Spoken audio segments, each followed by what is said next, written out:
अस्सलामुअलैकुम स्टूडेंट्स, उम्मीद है कि आप सब खैरियत से होंगे।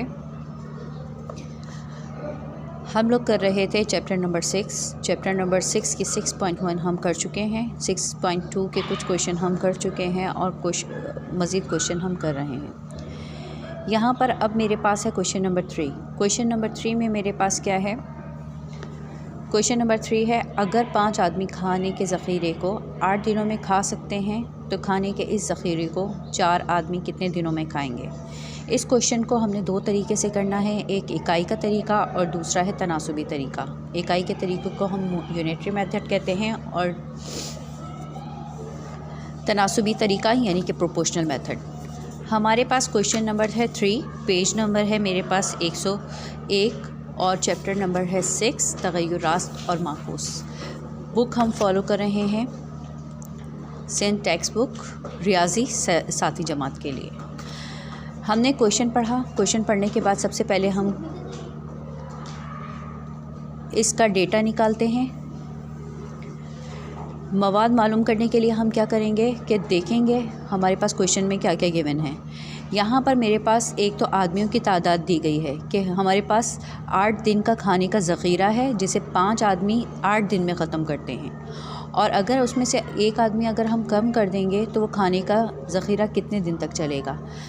ऑब्वियसली हम इस चीज़ को समझ सकते हैं कि ये कौन सा तनासुब होगा, ये माकूस तनासुब होगा। माकूस तनासुब इन्वर्स, यानी कि अगर एक मिक़दार को बढ़ाया जाए तो दूसरी मिक़दार जो है वो उसी निस्बत से कम हो जाती है।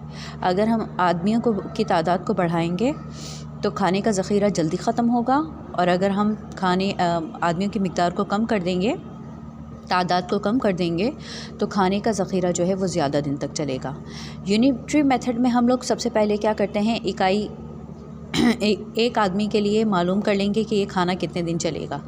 सॉल्यूशन की हेडिंग डाली, 5 आदमी का 8 दिन का खाना था, 4 दिन का हमने मालूम करना है। सॉल्यूशन में आ गए। सॉल्यूशन में हमारे पास क्या है, एक आदमी हम मालूम करेंगे ये एक आदमी के लिए कितने दिन का खाना है।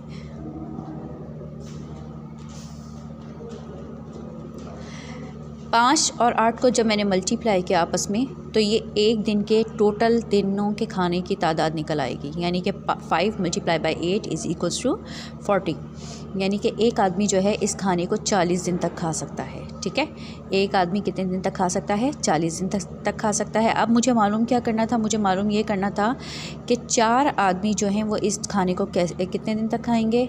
तो ये जो एक आदमी की खुराक 40 दिन की है तो इसे हम 4 आदमियों में डिवाइड कर देंगे। 40 / 4, तो ये मेरे पास क्या आ जाएगा, 4 × 1 = 4, 4 × 10 = 40। मेरे पास आंसर क्या आएगा? 10 दिन तक। इसका नतीजा आखिर में हम लिखेंगे कि एक आदमी के लिए 40 दिन का खाना है। अगर 4 आदमी इस खाने को खाएंगे तो ज़ख़ीरा 10 दिन में ख़त्म हो जाएगा। ठीक है। अच्छा, अब इसी क्वेश्चन को हम लोग तनासुबी तरीके से करेंगे। तनासुबी तरीका क्या है? Proportional method. प्रोपोर्शनल मेथड में सबसे पहले हम डेटा बनाएंगे। डेटा बनाने के लिए जो हमें गिवन है, पहले हमने उसकी हेडिंग डाली। हमें क्या दिया हुआ है? दिन दिए गए हैं, यानी कि टाइम दिया है, और आदमियों की तादाद दी गई है। जब आदमी 5 थे तो ज़ख़ीरा कितने दिन में ख़त्म हो रहा था? 8 दिन में। और जब आदमी 4 हो जाएंगे तो मुझे मालूम करना है कि वो ज़ख़ीरा कितने दिन तक चलेगा। ये मिसाल जो है वो कौन सी है? माकूस तनासुब की, इन्वर्स प्रोपोर्शन की। चलते हैं इसके सॉल्यूशन की तरफ। अच्छा, ये माकूस तनासुब है तो हम इसके 2 एरोज़ लगाएंगे। एक एरो अगर नीचे की तरफ जा रहा है तो दूसरा एरो जो है वो अप की तरफ जाएगा। ठीक है, इस बात का ख्याल रखिएगा। माकूस तनासुब में हमेशा एरोज़ की डायरेक्शन चेंज होती है। अगर एक की डायरेक्शन नीचे की तरफ है तो दूसरे की ऑब्वियसली ऊपर की तरफ होगी। इसका तनासुब हम किस तरह से बनाएंगे? Tail head = tail head. ठीक है, टेल पहले टेल लिखी है तो हेड लिखेंगे। Tail = head = tail = head. Okay. अच्छा, साइड वाली रकमों को हम कहते हैं तरफ़ैन और बीच वाली रकमों को हम कहते हैं वस्तैन। अच्छा, अब हमारा तनासुब का कानून क्या कहता है? तनासुब का कानून कहता है कि तरफ़ैन का हासिल ज़रब बराबर है वस्तैन के हासिल ज़रब के। हमने यहाँ पर देखा तरफ़ैन में मेरे पास कौन कौन सी रकमें थी? 8 और 5। 8 × 5। वस्तैन के नीचे हमने वस्तैन की रकमें लिख ली, x × 4। 4 multiply by x. अच्छा, यहाँ पर ये दोनों आपस में मल्टीप्लाई हो रहे हैं, मुझे सिर्फ एक्स की वैल्यू फाइंड करनी है, तो मैं यहाँ से 4 हटा दूँगी और 4 दूसरी तरफ जाके उन दोनों रकमों को क्या करेगा, डिवाइड करेगा। मैंने इनकी मल्टीप्लिकेशन नहीं की है क्योंकि मैंने इसको डिवाइड करना है। अगर मैं मल्टीप्लिकेशन कर लेती हूँ तो तब भी हम कर सकते हैं, ना भी करूँ तो तब भी कोई इशू नहीं है। ये 4 8 दोनों एक ही टेबल में आते हैं, 4 1 ज़ा 4, 4 2 ज़ा 8। तो यहाँ पर मेरे पास अब क्या बचा, 2 को मल्टीप्लाई किया मैंने 5 से, तो मेरे पास x equal to 2 multiply by 5। x किसके बराबर हो गया, 2 मल्टीप्लाई बाय 2 5 ज़ा 10।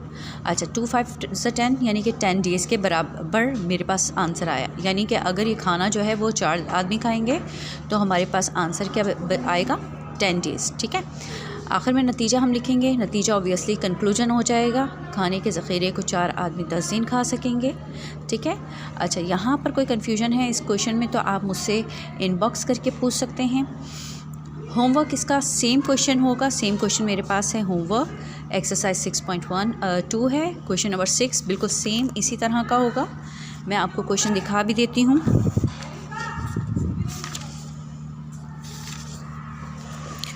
क्वेश्चन नंबर 6 है मेरे पास, same as it is. Question number 3, 20 सिपाही खाने के एक ज़ख़ीरे को 8 दिनों में खा सकते हैं, तो 5 दिनों में इस ज़ख़ीरे को कितने सिपाही खाएंगे। ठीक है, ये क्वेश्चन मुझे सॉल्व करके इनबॉक्स कर दीजिए। ओके, थैंक यू, अल्लाह हाफ़िज़।